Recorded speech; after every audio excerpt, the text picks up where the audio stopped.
فرهنگ همچون یک رکن بزرگ ملت و دولت به حساب رفته در شناخت خلقیت‌ها در عرصه جهانی رسالت بزرگی را دارا است.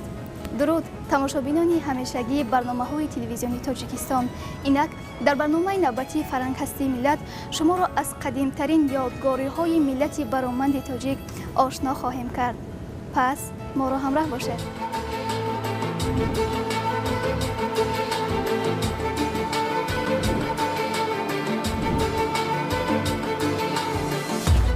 آثارخانه ملی در برابر تشویق و ترغیب ارزش‌های تاریخی و فرهنگی اینچنین معرفی‌گر طبیعت بیشتاس‌های تاجیکستان میباشد.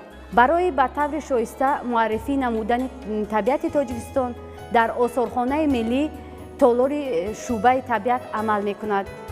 شعبه طبیعت تماشابینان را با موقع گیوگرافی، کندنی‌های فایده‌ناک، عالم نباتات، حیوانات، پرورشگاه‌ها و ممنونگاه‌ها شناس می‌نماید. این زمان ما در تالار گیولوژی قرار داریم. تالار گیولوژی شرطاً به 3 قسم جدا کرده شده است. قسم اول نمایش دیوارها، قسم دوم ویترینه‌ها و قسم سوم در مرکز درخت سنگی. در این تالار زیاده از 600 عدد مینرال ها به نمایش گذاشته شدند که اکثریت آنها در ساحه جواهرات استفاده برده می شوند.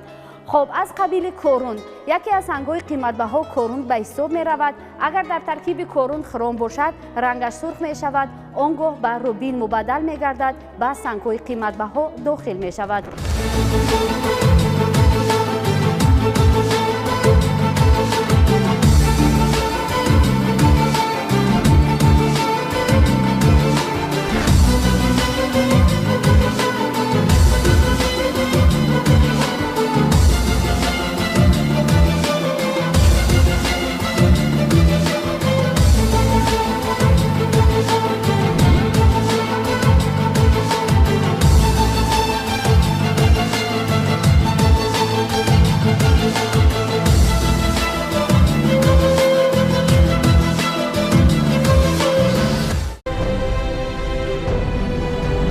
تماشابینان گرامی، این تالار ما نیز به گوناگونی کوارتزها بخشیده شده است و اینچنین مینرال با نام فلوریت در ساحه اپتیکا وسیع استفاده برده می شود. مینرال با نام رخام به نمایش گذاشته شده است که در جمهوری تاجیکستان کارخانه فعالیت می کند با نام رخام که همه روزه جواهرات های گوناگون را استحصال می کند.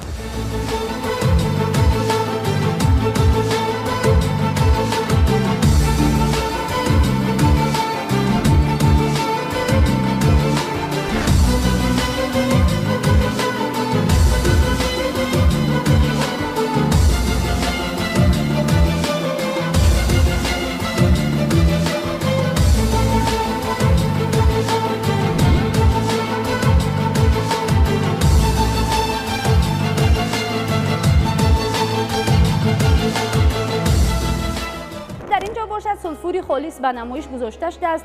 کانوی این مینرال در ناحیه رشت با نام آلتون گوگرد مشهور است. از آن گوگرد تیار میکنند و در اینجا باشد گچ از تمام قطارهای جمهوری تاجیکستان جمع آوری شدند و به نمایش گذاشته شدند که این مینرال در ساحه ساختمان و ساحه طب وسیع استفاده برده می شود. در این قسمت باشد شما اسبس را میبینید که این مینرال در قسمت شرق جمهوری تاجیکستان در ناحیه ونج دهه بونه یعنی کانهایش یافت شدند. از آن قبرهای آبگذر و لباسهای ضد سوختار تیار می نمایند. خب تماشابینان عزیز، در اینجا باشد خریطه کندنی های فایده‌ناک تاجیکستان به نمایش گذاشته شده است که کندنی های فایده‌ناک در هر دور و زمان موافق خاص خود پیدا شدند و در این خریطه باشد ما از روی چراغک های رنگه می توانیم معاین کنیم که در کدام قسمت کدام نمود کن جایگیر شده است. مثلا به متال های قیمت بها تیلو، نقره، پلاتین داخل می شود، رنگش زرد، یعنی بیشتر در قسمت شمال، ناحیه های تابع مرکز و قسمت شرق جمهوری تاجیکستان. خود خریطه باشد از سنگ مرمر، لازوریت، لاجورد، چشم پلنگ، تیگروی گلاس، ملخیت و رخام ساخته شده است. این باشد مینرال با نام کوارتز به نمایش گذاشته شده است. مایه اساسی این سنگ شیشه از 60 تا 80% شیشه را کوارتز تشکیل می‌کند.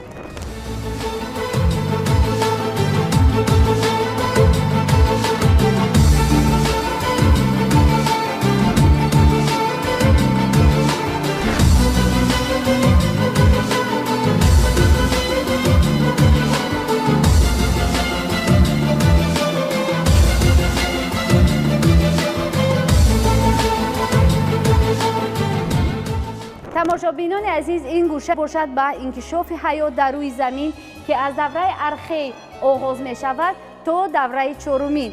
در دوره ارخه حیات وجود نداشت. در دوره پرترازویک کمبری اردویک آبسبزها به وجود آمدند. از دوره سیلور تا نیاگین آبسبزها به ساحل برآمده رفته رفته درخت‌های قد بلند و حیوان‌های عظیم جثه به وجود آمدند و دوره چهارمین باشد از 2.5 میلیون سال پیش تا زمان حاضره را در بر میگیرد و در پایان مینرال هایی که متعلق این دوره هایند به نمایش گذاشته شدند. تماشابینان گرامی، این تالار ما باشد به دره پیاز بخشیده شده است. دره پیاز در ناحیه رشت جایگیر شده است. در این دره عالمان ما سهم خود را گذاشتند و زیاده از 25 مینرال کشف نمودند. از این خاطر ترکستانیت به نام قطارکوهای ترکستان، براتویت به نام عالم براتوف رؤوف براتوویچ، سوغدیانیت به نام ولایت سوغد نامگذاری کرده شده است. 25 مینرالی که از این دره دریافت شدند با نام‌های گوناگون نامگذاری کرده شدند. این گوشه بریش کندلنگی قشر زمین بخشیده شده است که از دوره ارخه آغاز می شود تا دوره چهارمین 14 دوره را در بر می گیرد.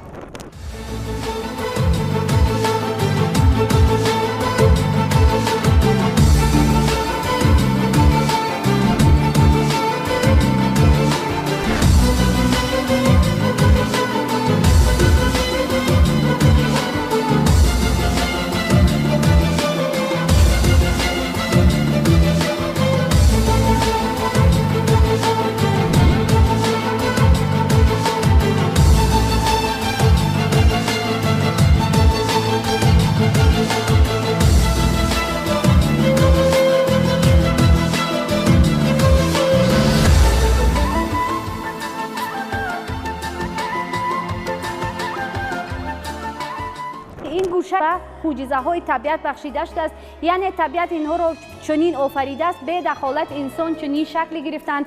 نمک به مانند مینه سر یا گل، مینرال در نتیجه بادخورده شوی چنین شکل گرفته است و مینرال هایی که به خارپشت شباهت دارند.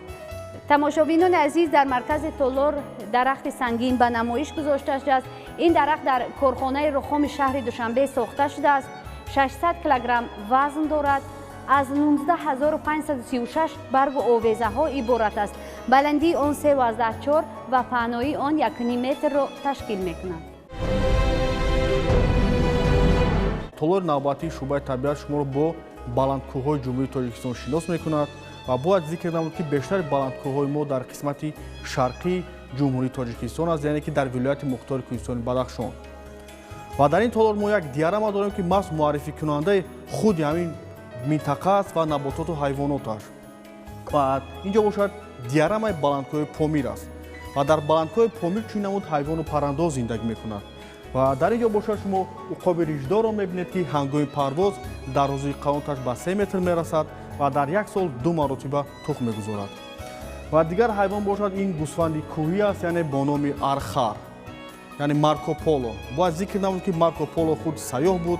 وقتی که در عصر 13 میخواست به خطای گذارد، یکچند مدت در بدخشان کارهای علمی گذراند که چون نمود گوسفندا را دید و با نام خود مارکوپولو نام گذاشت. و وزن چون نمود گوسفندا تا 150-160 کیلو میرسد و وزن شاخشان باشد 13% بدنشان را تشکیل میکند. نرینه ها نسبت به مادینه ها از این گوساتر میباشند. و دیگر حیوان باشد این بوزی کوی سیبری است که وزنشان تا 150 کیلو میرسد، درازی شاخشان باشد تا 1.5 متر. و حیوان از همه نادر در این منطقه این ببر برفی به حساب می رود که شماره‌شان خیلی کم ماندگی است و ببر برفی را با ایزی پایش می توانیم ما بینیم و نگفته نماند که قریب 70% ببر برفی را در بدخشان واخوردن ممکن است. و غذای چنین ببر برفی این سوغور، خرگوش به حساب می رود. یک گرگ و سوغور باشد قریب در همه خطرهای تاجیکستان واخوردن ممکن است.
дар маркази толори шӯъбаи табиат як қисмати баландкӯҳ аст ки аз шаршара ва бошишгоҳ иборат аст ва чунин намуд баландкӯҳҳоро аз 2500 метр аз сатҳи бар вохӯрдан мумкин аст.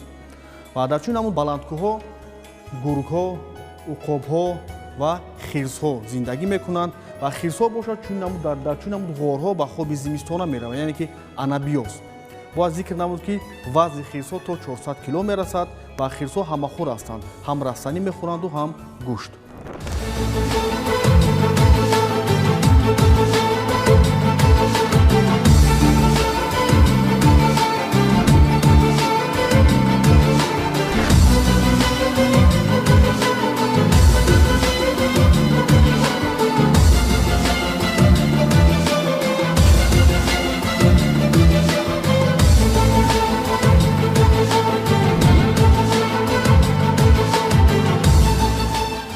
диарами навбатӣ ин толоб шӯъбаи табиат бошад шуморо бо қаторкӯҳои ҷумҳурии Тоҷикистон шинос мекунад ва бояд қайд кард ки 93% Тоҷикистонро кӯҳҳо ишғол карданд ва 7%-ашон ҳамворӣ.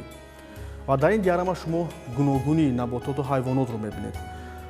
ва дар ин қисмат бошад шумо паланги холдорро мебинед ки шумораашон рӯ ба нестӣ овардааст ки хело кам ҳастанд ва дар китоби сурхи ҷумҳурии Тоҷикистон ба қайд гирифта шудааст. инҷо бошад бузои кӯҳи сибирӣ ҳастанд. اینجا باشد از پرنده ها شما موی خوراک رو میبینید و شاید موی خوراک رو قریب در همه کل و دایره آبانبارها با خوردن ممکن است. در قسمت پایان باشد شما مرغابی سرخ رو میبینید که باید قید نمود که مرغابی سرخ لانه شما در کلهای شور میگذارند، یعنی که در کل قراقل، زیرا که حیوانات آب شور رو کم استعمال میکنند. از همین سبب اینجا باشد شما پرنده از همه زیبا مرغ هلال که شماره‌شون خیلی کم مونده است و در کتاب سرخ جمهوری تاجیکستان به قید گرفته شده است. و از اولای گربه شکل باشد در اینجا سیلوسین است و سیلوسین رو قریب در همه قطارهای تاجیکستان رو خوردن ممکن است و غذای چین نمود سیلوسین ها خرگوش و سوغورها به حساب می روند.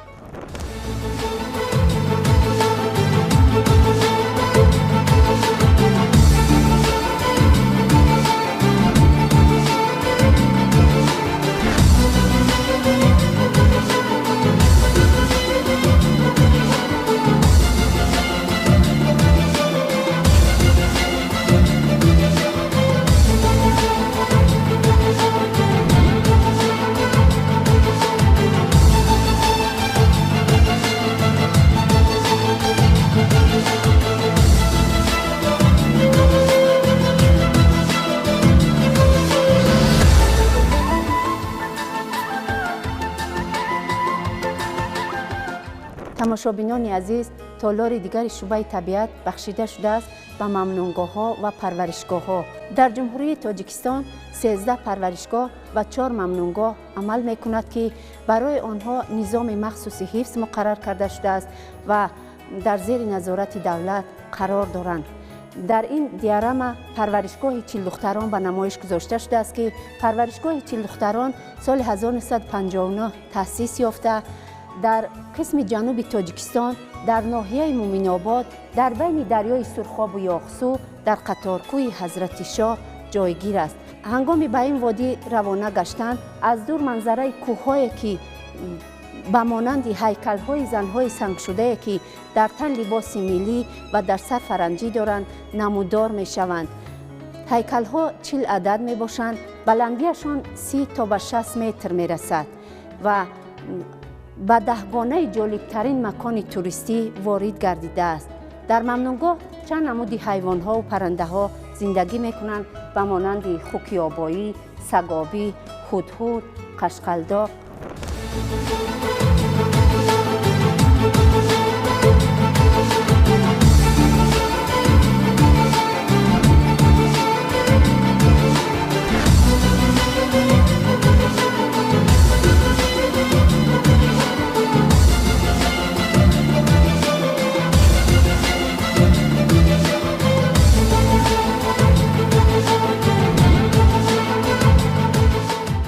тамошобинони азиз, диарамаи дигар бахшида шудааст ба мамнунгоҳи Дашти Ҷум. мамнунгоҳи Дашти Ҷум соли 1983 таъсис ёфта 19700 гектар мебошад. мамнунгоҳ дар қисми ҷануби Тоҷикистон дар ноҳияи Шамсиддини Шоҳин дар қаторкӯҳи Ҳазрати Шоҳ ҷойгир аст. مقصد تشکیل کردن ممنونگاه زیاد کردن سرشمار بز پرمشاخ می باشد. در ممنونگاه نمود گوناگونی حیوانات و پرنده ها زندگی می کنند و مانند قشقلداغ، داسنول، بز پرمشاخ، خرس ملح، ساج و غیره ها.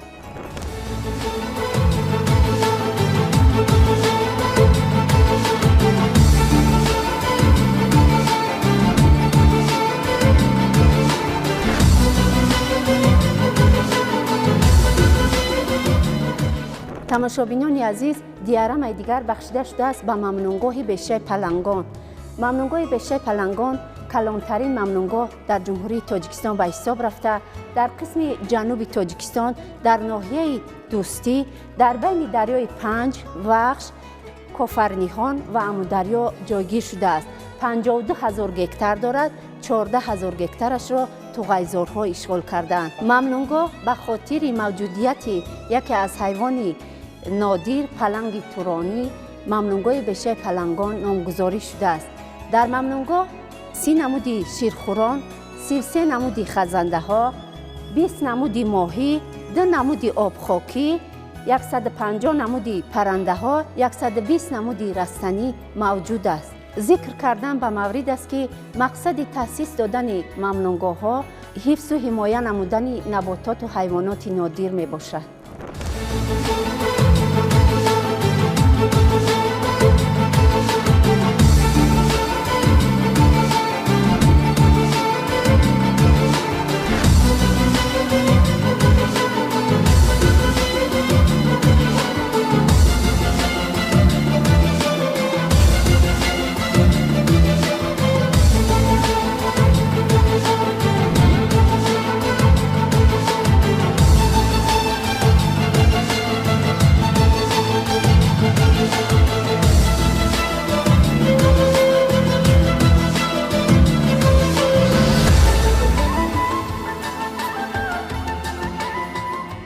آثارخانه‌ها مخزن آثار تاریخی بوده. در هر دور و زمان برای انعکاس آثار تاریخی بنیاد آثارخانه‌ها مهم دانسته شده است.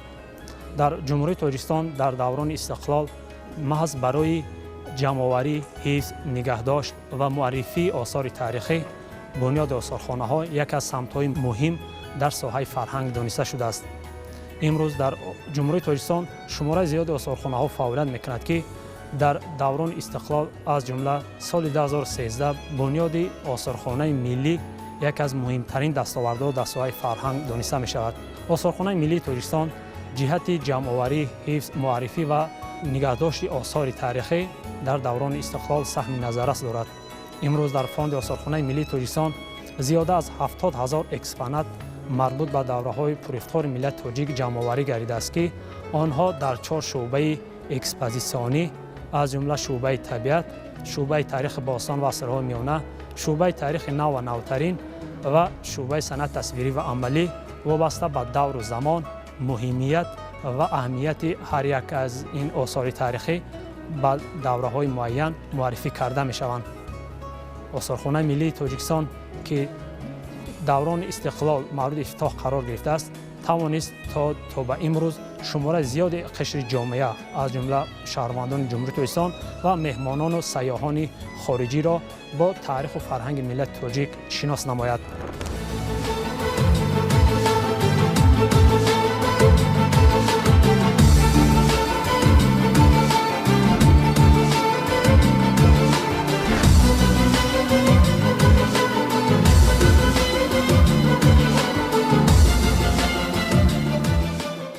آثارخانه ملی تاجیکستان طبق رسالت خویش همروزه با شمار زیادی تماشابینان سیرهای آثارخانگی را با زبان‌های تاجیکی، روسی، انگلیسی، عربی، هندی، اردو، آلمانی و فرانسوی به راه می‌ماند.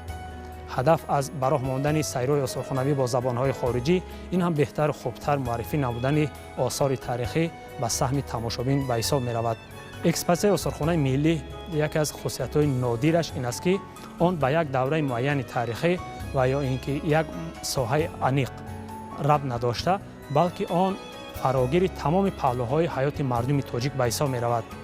در آثارخانه ملی تاجیکستان هم طبیعت، هم تاریخ کهن، هم تاریخ معاصر و هم هنرمندی نیاگان مردم تاجیک معرفی کرده می شود. نقش آثارخانه ملی تاجیکستان در شناس نمودن قشرهای گوناگون جامعه با آثار تاریخی و به این واسطه آگاه شدن مردم با تاریخ، فرهنگ، عرف و عادت، عنعنه، هنرهای گوناگونی که از جانب نیاگان مورد استفاده قرار داده شدند به نهایت مهم ارزیابی کرده می شود. امروز آثارخانه ملی توانسته است تا قشرهای گوناگون جامعه را با استفاده از نمایش‌های موقتی و دائمی عمل کننده با هنرمندی و دیگر پهلوهای حیاتی نیاگان مردم تاجیک شناس نماید.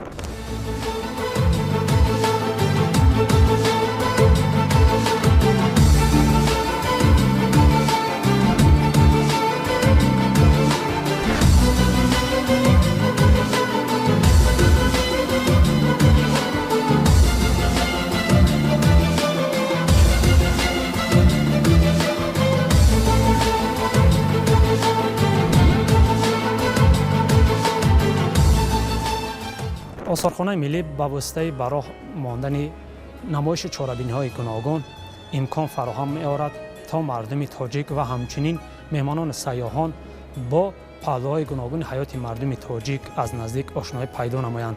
در آثارخانه ملی در اساس طلبات امروزه تمام شرایط‌ها فراهم آورده شده است تا پهلوهای گوناگون ساحه آثارخانه شناسی فعالیت نماید. از جمله در آثارخانه ملی فاند آثارخانه به نهایت غنی بوده. اتاق‌های مخصوص کاری وجود دارند که در آن هر یک آثار تاریخی گروه بندی شده آنها در شرایط موافق حفظ و نگهداری کرده میشوند. همچنین موجودیت لابراتوری‌ها امکان می‌دهد تا متخصصان آثار تاریخی که به ترمیم و تحکیم نیاز دارند آنها را ترمیم و تحکیم نموده با این واسطه برای پیشنهاد تماشابینان نمودن به تالارهای نمایشی دائمی عمل کننده و به نمایش چاره‌بینی‌های موقتی به تماشا برآورده می‌شوند. همچنین در آثارخانه ملی کارهای علمی و تحقیقاتی به نهایت در سطح خوب براه مانده شده از جانب متخصصان علمی آثارخانه ملی کارهای علمی براه مانده شده است که به این واسطه هر یک آثار تاریخی که در نتیجه کارهای باستانشناسی و آنها تصادفی از جانب ساکنان و همچنین برای تحفه که با آثارخانه وارد کرده میشوند آنها مورد آموزش قرار گرفته بعداً با واسطه کارهای علمی پهلوهای گوناگون تاریخ و ملت تاجیک باز هم روشن‌تر به صحن جامعه و اهل علم گردانده می شود. در مجموع آثارخانه ملی تاجیکستان در سمت بهتر خوبتر نمودن سویه دانش هر یک قشر جامعه، بلند برداشتن سویه دانش، اینچنین بلند نمودن سطح خودشناسی و مهم‌پرستی و سویه زیبایی پرستی هر یک قشر جامعه امروزه جمهوری تاجیکستان سهم نظر است دارد.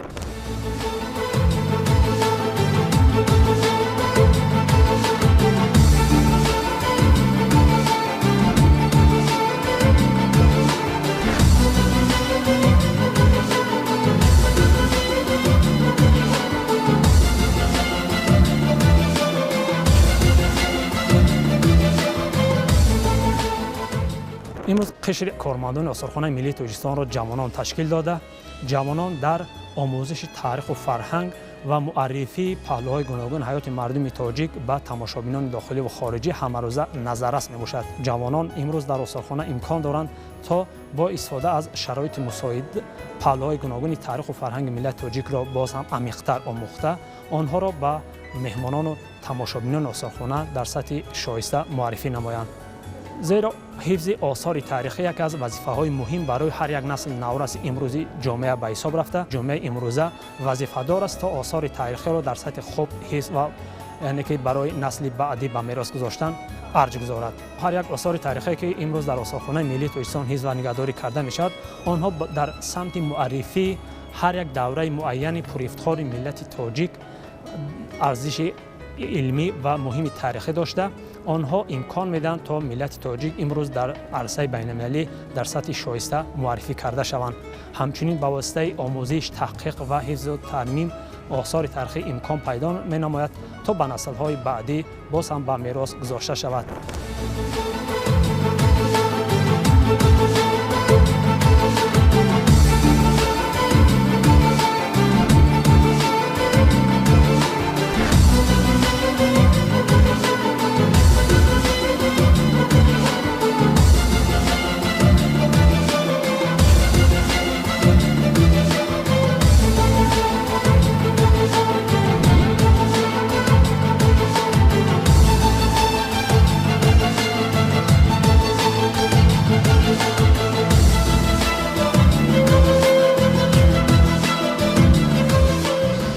سردفتر ادبیات کلاسیک تاجیک استاد ابا عبدالله رودکی فرمودند: برو ز تجربه روزگار بهره بگیر که بهر دفع حوادث تو را به کار آید. در واقع از گذشته تجربه اندوختن و آگاه بودن از تاریخ و مدنیت ملت خویش راهی ما به سوی موفقیت و مظفریت باز می‌گردد. با همین میرسیم به فرجام برنامه. اگر شما را با خوردترین نگاشته و یادگاری آشنا ساخته باشیم خیلی خوشنودیم. تا برنامه‌های بعدی سربلند و خانه آباد باشید.